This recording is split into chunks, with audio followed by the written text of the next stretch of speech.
Halo teman-teman, kembali lagi di channel Afrinata dan sekarang aku bakal sharing lagi tentang mini rec ya, atau retrieval augmented generation. Iya kayaknya itu ya. Tapi rec di sini tuh kayak simple banget sebenarnya. Ini tuh ngambil data dari frequently asked questions yang aku dapetin di websitenya Undip. Dan ya di sini aku bakal ngejelasin simpel aja. Mungkin yang esensial itu pertama, yang pasti kita butuh datanya buat di store di database yang nantinya bakal memiliki distance, atau nanti data-datanya itu disimpan pakai namanya. Jadi modelnya itu vektor gitu loh, nggak pakai indeks lagi. Dan ya kalau vektor itu nanti bisa ada jarak antara vektor satu dengan vektor yang lain, jadinya bisa ngecek similarity-nya atau kesamaan dari input query sama pertanyaannya. Dan di sini tuh ada pertanyaan, datanya, JSON-nya, ada key kategori, pertanyaan, sama jawaban. Kemudian kita punya data store, folder data store yang isinya tuh store.py. Dan sini tuh ada sentence transformers yang di sini akan nge-embed vektor, yang vektornya itu bakal berupa nilai ya, yang memiliki distance. Dan di sini tuh sentence transformernya itu aku pakai pre-train model yang namanya All-Mini LM L6V2. Dan ya di sini ada komen untuk ngebuka file JSON-nya, kemudian di load, dan ini dimasukin ke variabel data. Nah, habis itu aku di sini pakai ChromaDB. Ini ada ChromaDB-nya. Ini berfungsi sebagai database yang menyimpan data-data ini dalam bentuk vektor. Jadi ini vektor database. Untuk ChromaDB-nya itu aku bikin persistent client yang bakal disimpan permanen ya, atau persis. Ya ini ada penjelasannya ya, creates a persistent instance of Chroma that saves to disk. It's useful for testing and development, tapi nggak direkomendasiin buat production gitu.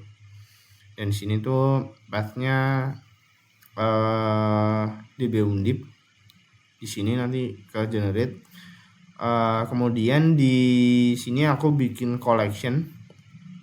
Jadi ini ada pemanggilan kliennya tadi, lalu kita manggil fungsi dari kliennya yang bakal manggil, atau kalau nggak ada bikin collection yang namanya FAQ kampus ya.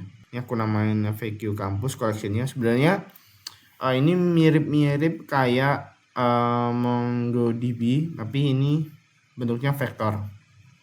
Oke. Kemudian ini ada enumerate data. Ini fungsinya buat mengenumerasi data yang bentuknya tadi JSON, karena ini enumerate. Dan di sini variabelnya itu iterable, jadinya bisa dikasih tahu indeksnya. Terus ini ada itemnya tuh ya kayak tadi yang ada di FAQ JSON. Ini ada item. Lalu pada iterasi yang ada di seluruh item ini kita melakukan encoding ya dari pertanyaan ke dalam bentuk vektor ya, dan ini akan dibuat menjadi list, Python list. Kalau nggak salah ini nanti hasilnya array NumPy kalau nggak salah. Lalu ada collection .add ini metode yang digunain buat nambahin data ke collection yang kita udah bikin. Untuk embeddingnya itu pakai vektor yang tadi kita udah encode pada item pertanyaan. Kemudian untuk dokumennya itu item yang jawaban dengan key jawaban. Ada metadata, yang ini ada kategori pertanyaan, lalu ada ID-nya, yang ID-nya itu string, membuat string dari indeksnya. Ini ada penjelasannya juga. Create a new string object from the given object. If encoding or errors is specified, then the object must expose a data for dan bla bla bla bla bla. Dan kalau udah sukses, print data berhasil disimpan di ChromaDB. Ini keterangan aja ya. Ngeprint ke konsol. Habis itu di sini juga ada fungsi. Oh iya. Mungkin teman-teman kalau penasaran apa yang di store, ini bisa kita panggil dulu ya. Ini CheckDB ini aku bikin buat ngecek database ya. Jadi kita bisa run sini Python CheckDB.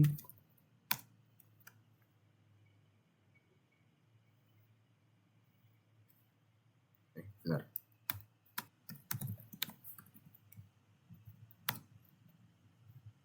Nah, oke, ini kita udah ada ya ID-nya, lalu data-datanya yang kita udah masukin ke DB-nya, ke basis datanya. Nah, kemudian kita ada function get answer, yang di sini parameternya itu question, collection, model, dan top key.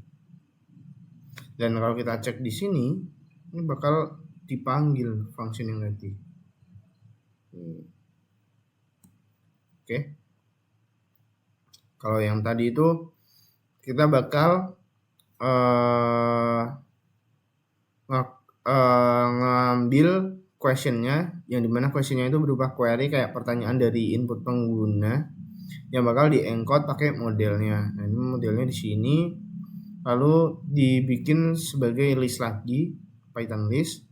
Kemudian kita mendefinisikan results, variable results, yaitu collectionnya tadi untuk mengquery query embeddingnya itu query vector, dan end resultsnya itu berapa jumlahnya, yaitu top k, yang ini nilainya 1 ya, dibikin 1. Lalu ada include documents, distances, sama metadata. Tapi kalau misalnya resultsnya nggak ada key documents, maka akan mengembalikan string ini. Maaf, saya tidak menemukan jawaban yang sesuai. Kemudian ini ada variable base answer. Lalu ini resultsnya tadi, yang key-nya adalah documents, pada ini indeksnya 0 semua, yaitu yang pertama. Lalu kemudian untuk similarity score-nya ada di key distances pada indeks 0. Terus kemudian kalau udah dapat datanya, karena ini yang data pertama yang dia ambil, maka akan mengembalikan jawabannya dengan confidence. Nilainya ini 1 dikurangi similarity score-nya. Jadi nanti ini bakal ngeluarin confidence-nya, nilai confidence berdasarkan nilai ini ya, perhitungannya itu. Dan ya ini sebenarnya ada cara penghitungannya kayak similarity cosine, lalu ada apa ya, L2 kayaknya, terus ada yang lain-lainnya lagi. Terus kalau nggak salah defaultnya itu L2 ya. Terus mungkin kita bisa run lagi untuk mengecek pertanyaannya. Jadi kalau kita buka ini pertanyaannya, kita bisa run mainnya. Lalu kita tungguin bentar. Nggak bentar sih, agak lama sih. Nah, nih udah muncul. Oke, kita bisa masukkan pertanyaannya ya. Nah, mungkin kita bisa kasih taruh case di mana kita akan memasukkan pertanyaan yang persis dengan key pertanyaan yang ada di JSON-nya. Nah, Anda ada jawaban KTP bisa digantikan dengan surat keterangan kependudukan dari Dukcapil bla bla bla bla dengan confidence 1. Ya berarti ya emang ini pertanyaannya sesuai dengan vektor dari data pertanyaannya gitu. Ya kalau misalnya sudutnya sama ya sejajar, otomatis nggak ada perbedaan dan ya berarti confidence-nya satu gitu. Tapi kalau misalnya aku input gimana kalau belum dapat KTP, ada dokumen lain nggak yang bisa ngegantiin.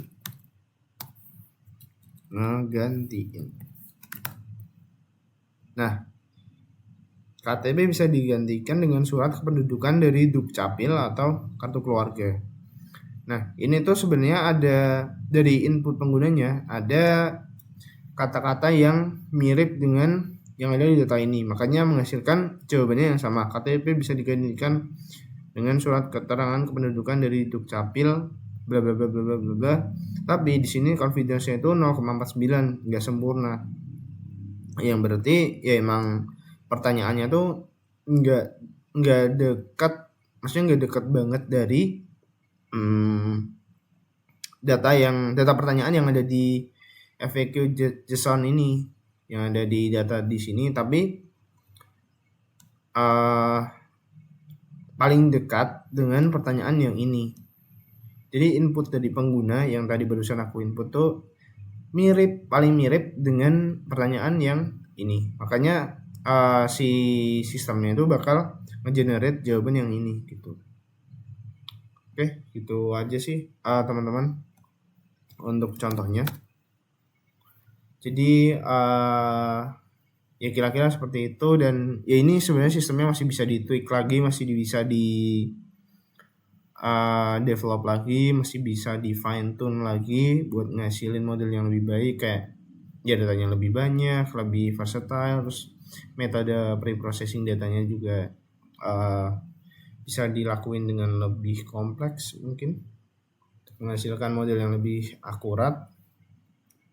Tapi kira-kira jawabannya ya kayak gini lah untuk implementasi retrieval augmented ini generation sederhananya.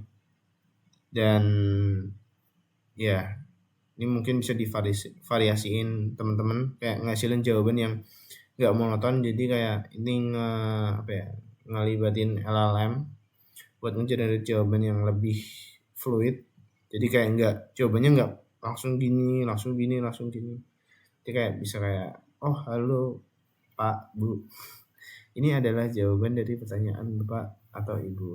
Terus kayak langsung ngegenerate jawaban yang mirip dengan ini tapi nggak sama persis gitu.